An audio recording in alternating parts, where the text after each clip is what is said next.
Halo teman-teman semua, saya Ahnaf. Di video kali ini kita akan belajar mengenal halaman admin WordPress. Oke, ini adalah halaman admin WordPress saat pertama kali kita berhasil menginstal WordPress. Di sini terdapat beberapa menu yang ada di sebelah kiri. Ini biasa kita menyebutnya dengan sidebar. Kemudian yang ada di atas ini biasa kita menyebutnya dengan top bar atau navigation bar. Kita akan membahas mengenai menu-menu yang ada di dalam sidebar.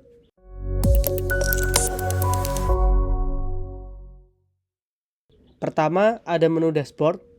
Di sini berisi informasi mengenai rangkuman dari situs kita. Yang pertama, saat kita pertama kali berhasil melakukan instalasi WordPress, kita akan disambut dengan welcome page di WordPress ini. Kita menginstal WordPress versi 6.6.1. Kemudian di sini ada detail kesehatan situs atau set health status. Dan di sini akan memberikan informasi bagaimana performa dari website kita. Sini juga ada beberapa pintasan atau shortcut seperti activity, kemudian event, quick draft. Di sini kalau kita ingin membuat konten secara cepat, nanti bisa dilakukan di sini. Di menu kedua, di submenu dashboard itu ada update. Update di sini berisi informasi mengenai update yang akan ada pada website. Yang pertama di sini ada mengenai website status versionnya. Jadi nanti jika ada website update, nanti teman-teman bisa melakukan update-nya di sini. Misal ada update dari WordPress ke versi 6.7. Nanti teman-teman bisa melakukan klik update di sini. Kemudian di sini juga ada plugin dan tema. Plugin di sini kita masih kosong, jadi nanti teman-teman saat akan ada update baik itu plugin maupun tema nanti akan tampil di sini. Jadi teman-teman enak dalam melakukan update menggunakan WordPress ini karena kita tinggal klik update saja.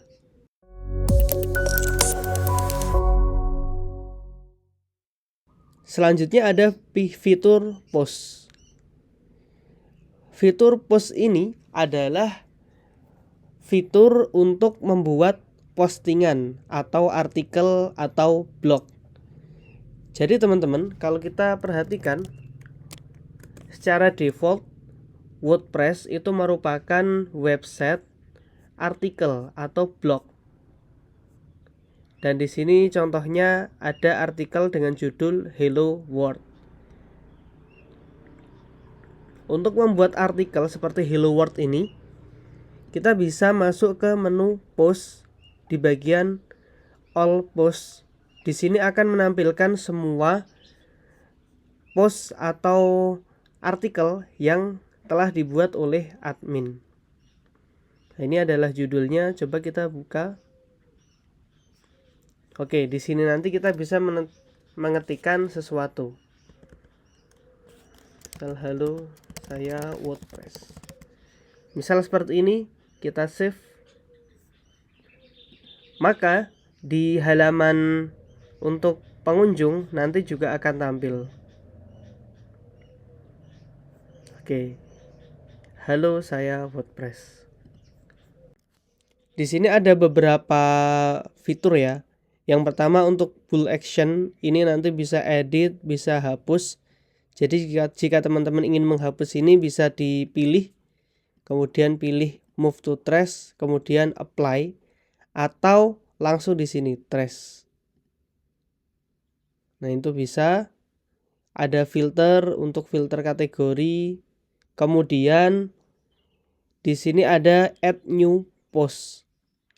Add new post ini untuk menambahkan postingan baru atau artikel baru. Bisa di sini atau di sini. Sama saja.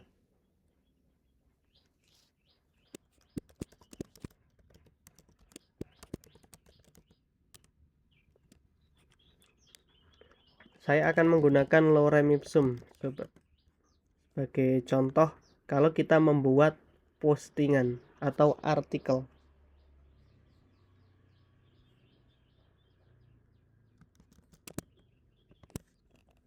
Kita paste saja di sini. Ini adalah teks dummy ya. Untuk contoh publish.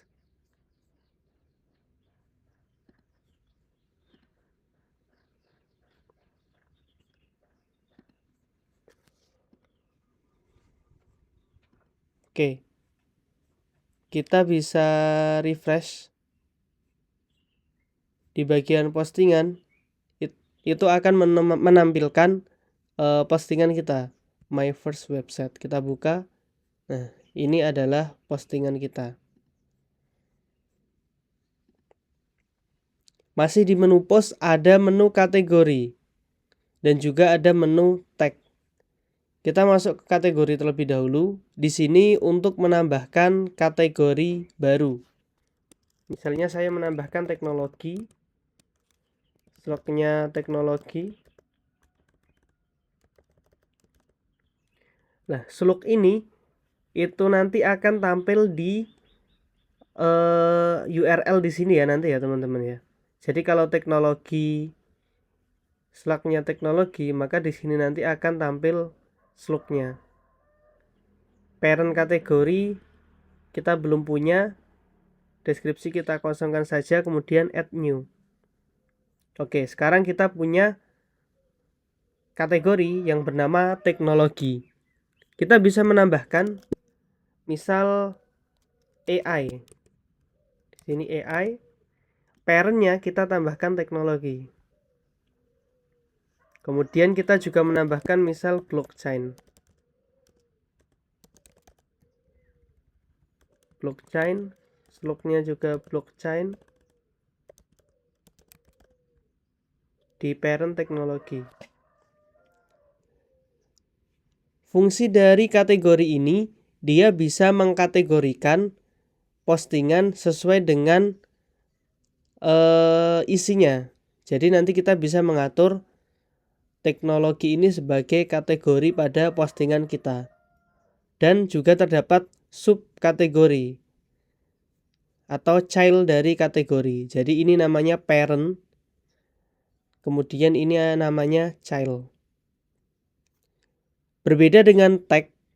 Kalau tag di sini kita tidak bisa menggunakan hierarki. Jadi tidak ada namanya parent tag maupun child tag. Tag ini akan mempermudah pengguna saat melakukan pencarian di Google. Nah, biasanya kita menambahkan tag ini agar website kita lebih mudah ditemukan oleh pengunjung. Sedangkan kategori, kita biasa menggunakan kategori itu untuk mengkategorikan isi dari postingan kita sesuai dengan tema yang kita masukkan. Jadi misal kita membuat postingan tentang AI, kita masukkan di kategori AI. Kemudian di parentnya ini yang teknologi.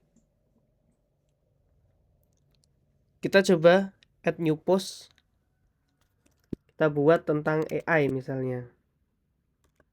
Artificial intelligence. Artificial intelligence. Seperti ini. Kemudian di bagian post kita bisa masuk ke kategori. Kita pilih kategori di bagian AI. Untuk tagnya kita bisa menambahkan new tag seperti mesin learning misalnya. Nah, kita kasih koma untuk memisahkan tag. Kita publish. Kita lihat postnya seperti ini. Nah, tag nanti akan tampil di sini.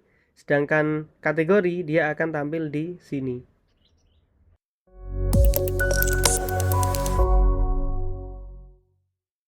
Menu media ini adalah pusat dari kita mengontrol media, baik itu audio, baik itu foto maupun video yang kita unggah ke website.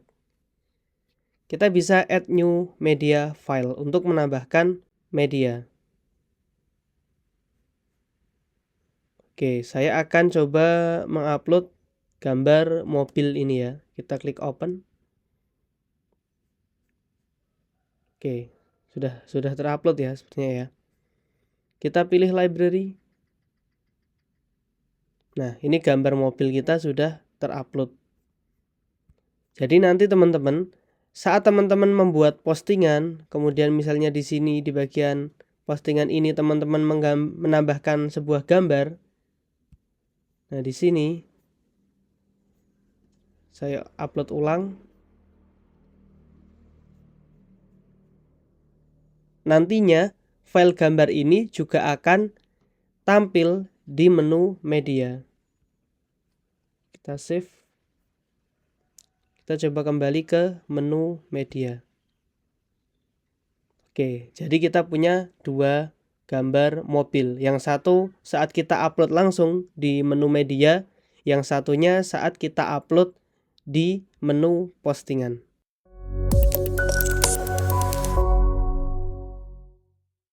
Selanjutnya ada menu page. Page dalam WordPress itu adalah halaman. Jadi teman-teman, saat kita membuka website, misalnya di sini ya, my first website, ini menampilkan page beranda dari website kita. Sehingga misal kita membuat sebuah company profile, itu kan kita memerlukan beberapa halaman, seperti halaman beranda, kemudian halaman tentang kami, kemudian halaman kontak, dan yang lain-lain. Itu cara membuatnya, teman-teman bisa masuk ke menu page. Kemudian bisa add new page di sebelah sini atau di sebelah sini. Saya akan coba membuat page halaman about.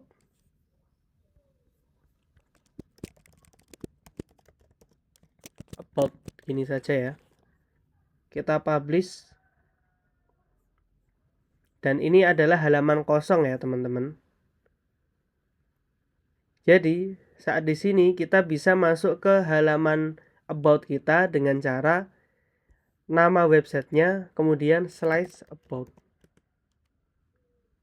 Oke, ini adalah halaman yang telah kita buat sebelumnya.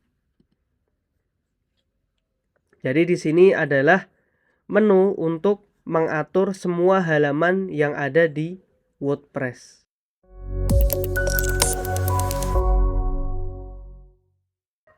Menu selanjutnya adalah komen. Komen ini kita gunakan untuk memanajemen komentar yang masuk di website kita. Misalnya saat di sini ya, di bagian artificial intelligence ini ada komentar di sini.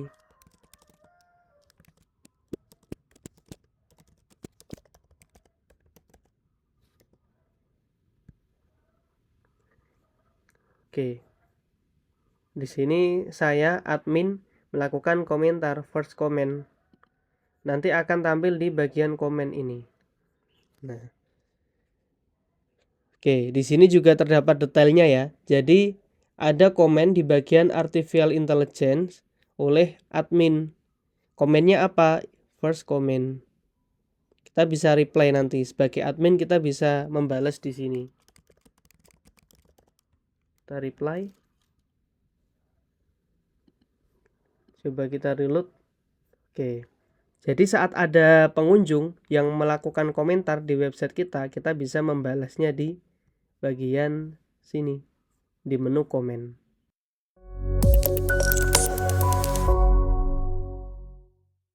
Menu selanjutnya adalah menu appearance. Di sini terdapat dua menu. Yang pertama menu tema dan yang kedua adalah menu editor. Menu tema berfungsi untuk mengatur tema dari website kita. Kita coba kembali lagi di sini.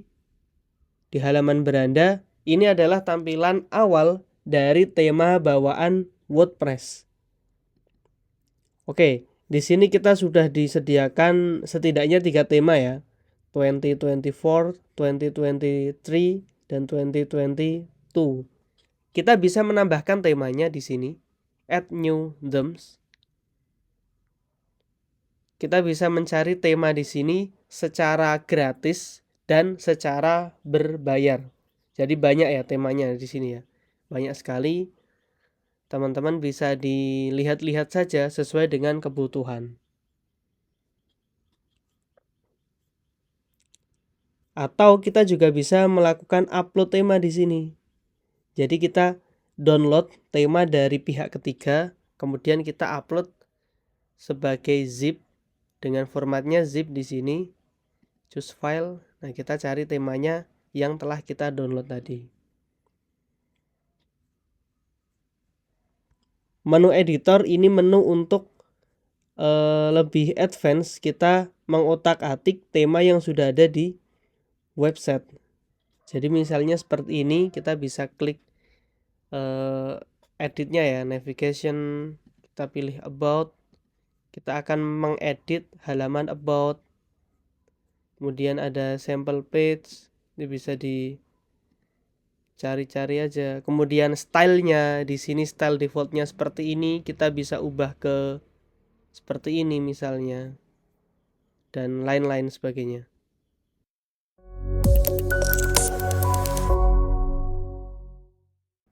Menu plugin ini menurut saya menu yang merupakan keunggulan utama dari WordPress.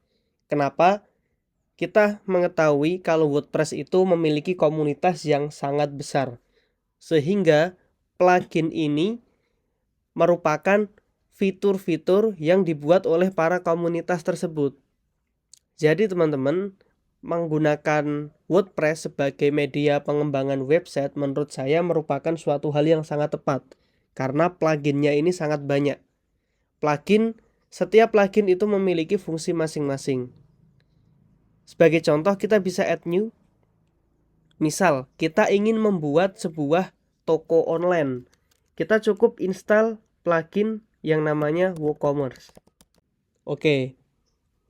Di sini ya, kita bisa cari WooCommerce. O-nya 2, sorry. Nah, ini kita bisa install agar kita memiliki toko online. Jadi membuat toko online di WordPress itu sangat mudah. Kita tinggal install plugin yang namanya WooCommerce. Ini fitur-fiturnya bisa dibaca-baca aja. Atau kita misal ingin membuat misalnya untuk transaksi di toko online kita kan memerlukan cek ongkir. Nah, kita bisa gunakan Raja Ongkir. Nanti sudah ada pluginnya. Ongkir, nama pluginnya apa ya? Oke, ini ya, banyak sekali ya.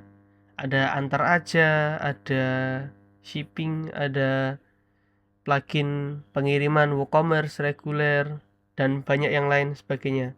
Termasuk di sini ada Tiki, ada Post, ada JNE, dan lain-lain. Atau kita memerlukan payment gateway. Jadi kalau di toko online kita kan bisa membayar tanpa harus transfer secara manual ke penjualnya. Kita bisa transfer melalui website. Nah, itu bisa pakai Midtrans misal. Banyak sekali payment gateway. Ada Midtrans, ada Tripay, ada Sendit, dan lain-lain. Nah, biasanya kita pakai Midtrans ini ya, payment gateway.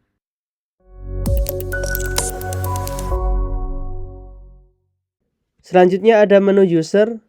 User ini digunakan untuk melakukan manajemen user. Baik itu untuk admin, kemudian user. Di sini ada beberapa role, kontributor, author, editor, dan subscriber. Nah, subscriber ini hanya yang pengunjung secara umum ya. Jadi misal dia hanya bisa komentar saja. Kalau author misalnya dia bisa menulis postingan. Administrator berarti dia super admin atau pemilik websitenya.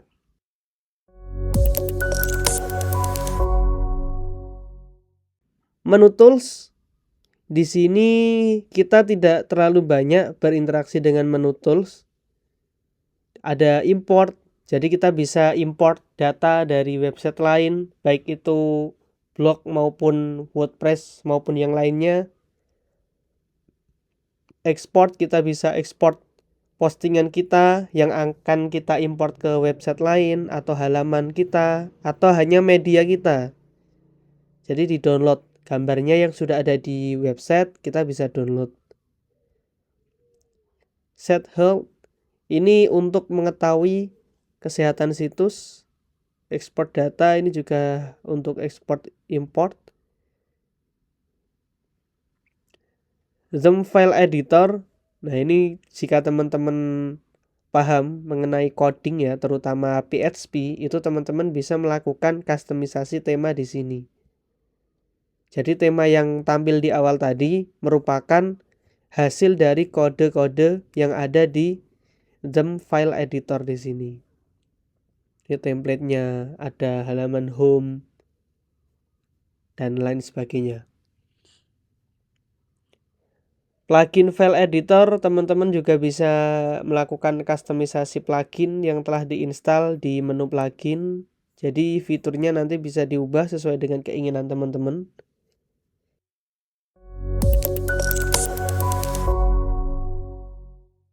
Dan terakhir kita ada fitur setting.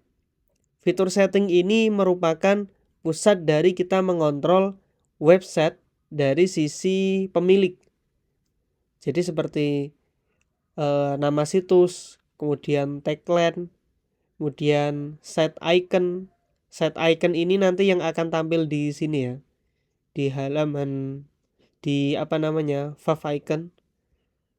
Coba kita tambahkan group, kita save.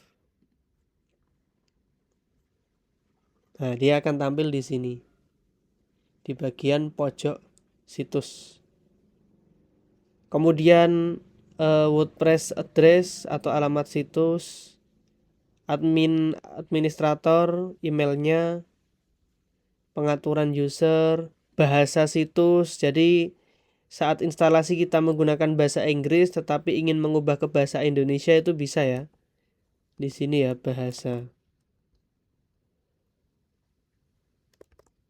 Oke, ini bahasa Indonesia. Time zone, ini kita biasanya perlu atur ke time zone tempat kita tinggal, UTC plus 7, date format, dan lain-lain. Bagian writing, ini untuk konfigurasi mail server. Jadi kalau kita nanti lebih advance, kita coba akan belajar mengkonfigurasi mail server. Reading ini tempat kita mengatur homepage. Homepage nanti ada di sini, kemudian jumlah postingan yang tampil dan semisalnya. Misal di sini ada homepage, halaman depan kita kan seperti ini ya. Sedangkan tadi kita juga sudah membuat halaman about yang isinya kosong. Kita bisa atur halaman about itu sebagai halaman homepage kita. Kita pilih aesthetic page, kemudian kita pilih about di bagian homepage. Save. Kita reload. Oke, halaman depan kita sekarang halaman kosong. Discussion ini nanti bisa dieksplor saja dan kita juga tidak terlalu banyak berinteraksi dengan menu-menu ini. Media, kemudian ada permaling. Nah, permaling ini saya rasa juga perlu diatur ya teman-teman. Ini akan berpengaruh kepada halaman atau alamat situs kita. Jadi misal ini terlalu panjang, user itu juga sulit menemukan kita. Jadi untuk lebih mudah biasanya kita pakai postname. Pakai postname, jadi lebih simpel nanti halamannya. Kita save. Untuk memberi gambaran kita bisa coba masuk ke menu push. Oke. Kita coba lihat bagian artificial intelligence. Kita klik view. Seperti ini ya. Jadi nama website, kemudian judul artikelnya apa. Kalau kita melakukan menggunakan format yang lain, misalnya seperti ini, kita save. Kemudian ini kita kembali, kita view lagi bagian artificial intelligence. Nah, di sini user akan sulit untuk mengetahui letak atau alamat artikel kita karena harus menuliskan tanggal dan lain-lain sesuai dengan format yang kita setting di sini. Apalagi menggunakan ID P seperti ini. Ini akan jauh lebih sulit. Ya, seperti ini. P11, apa itu P11? User tidak mau tahu dengan itu. Jadi user ingin mudah menemukan website kita, tidak perlu menghafalkan kode P berapa atau tanggal berapa postingan itu dibuat, tapi cukup mengetikkan judulnya saja. Ke post name kita save lagi. Privacy ini untuk mengatur privacy policy, bisa disesuaikan saja. Ini hanya untuk mengatur halaman privacy aja ya. Dan terakhir collapse menu ini berfungsi untuk menutup sidebar saja. Jadi kita lebih luas.